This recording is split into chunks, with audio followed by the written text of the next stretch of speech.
Hi, I'm Liz Lee. I'm Hannah Knaack. And I'm Villegas. And this is our design project. We are Team 6 of Section 3. So, our first task in creating this design project was to revise our problem statement to remove any biases or implied solutions. Our revised problem statement reads, design a machine or process to sort a series of key blocks of 3 different materials and lengths so they can be put in the key lock in the correct order and you can escape space prison. The blocks need to be sorted by both material and length, and speed is of the essence. These are the objectives and constraints that we chose to build our design around. In order to get out of space prison quickly, our machine needs to be fast, so that's one of our objectives. Our machine needs to sort accurately or we won't get the key blocks in the key lock in the right order. But their sorting needs to be reproducible. It can't work only once and never again. So, precision is one of our objectives. The machine needs to be practical to use so that anyone could use it to escape space prison. So that's one of our objectives. Most of all, the machine needs to be safe because getting out of space prison doesn't matter if you get out injured. And to help in our speed, we wanted our machine to be fully automated. So that's one of our objectives. Our constraints are to finish sorting the blocks in less than 10 minutes, because otherwise we'll be stuck in space prison. To fit in the classroom and or space prison cell, to be buildable with our available materials, and to cause no damage to the blocks. This is our morph chart showing our design alternatives. It's color-coded. Design alternative 1 is in blue, design alternative 2 is in red, design alternative 3 is in yellow. And features that were chosen to be used in 2 design alternatives are color-coded according to the rules of pigment mixing. Hopefully you can figure that out. As you can see, we have a lot of different options for sorting by density, several for size, several for error correction and detection, and we used a wide variety of our ideas in our design alternatives.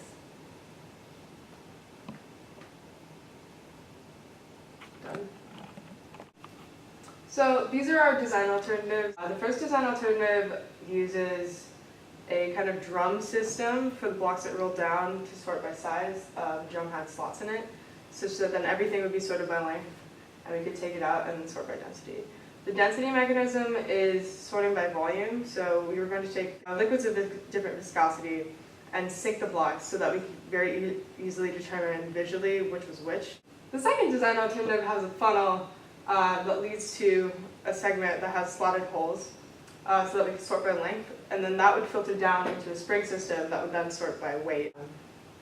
And also has rubber braking so that not too many blocks run through too quickly. The design alternative has a similar intake in that it takes in all the blocks on the top, which are then put into PVC funnels that have holes in them that are tiered systems, so it separates by length into 3 different chambers. Then we were going to use a compressed air gun to apply force to each block that went down, and based on the distance that they flew, then they would be.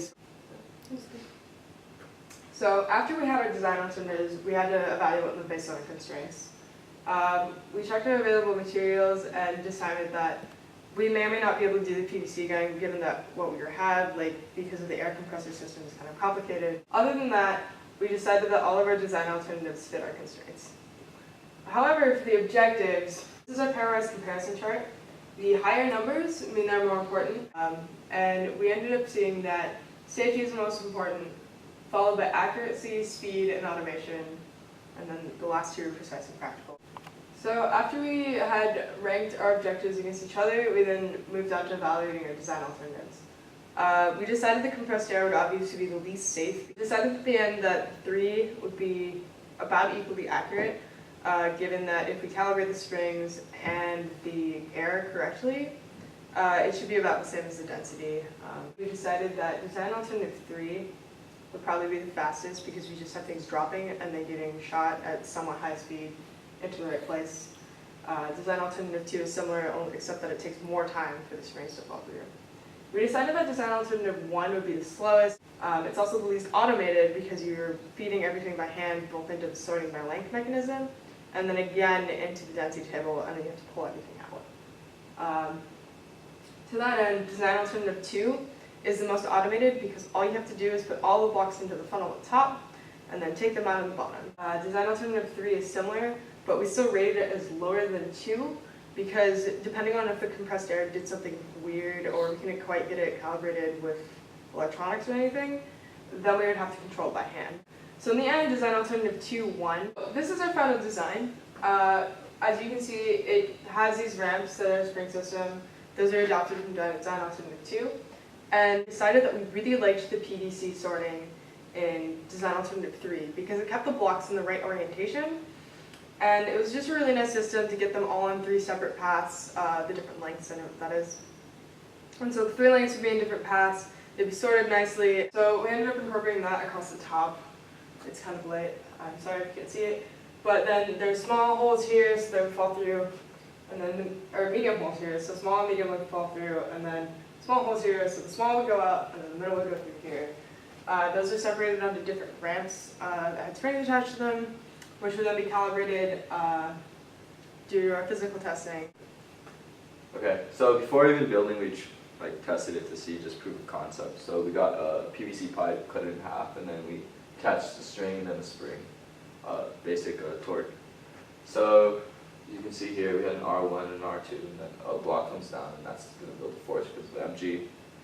And then we had markings here to see the wood, acrylic, and metal. And initially we figured these were distances that were apart enough that if we built the bucket, they would each one would catch. So conceptually our design was sound and we had tested it beforehand.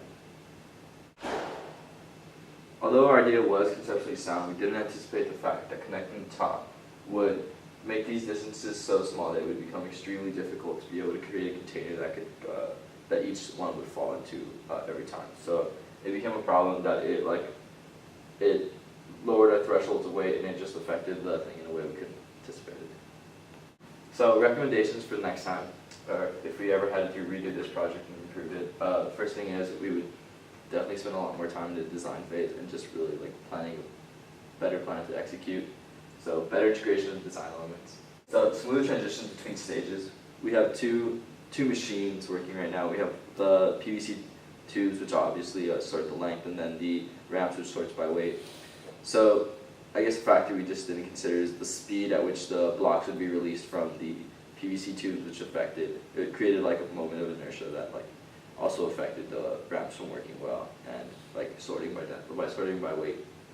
And then a more compact design was another problem we found is just because how large a design was, we found ourselves often struggling with it because it was just so cumbersome.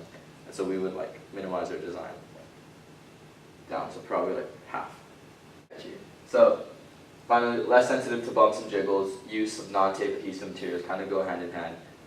Because of both of these things, it wasn't as structurally sound, and so it was very easy to become miscalibrated, which is an issue that obviously affected our the machine's performance in the end.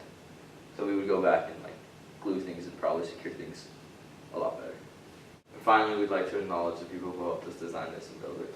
We would like to thank our professors, proctors, and peers for their help and guidance, and to acknowledge the helpful information from these sources, the E4 textbook, and our Physics 24 lectures.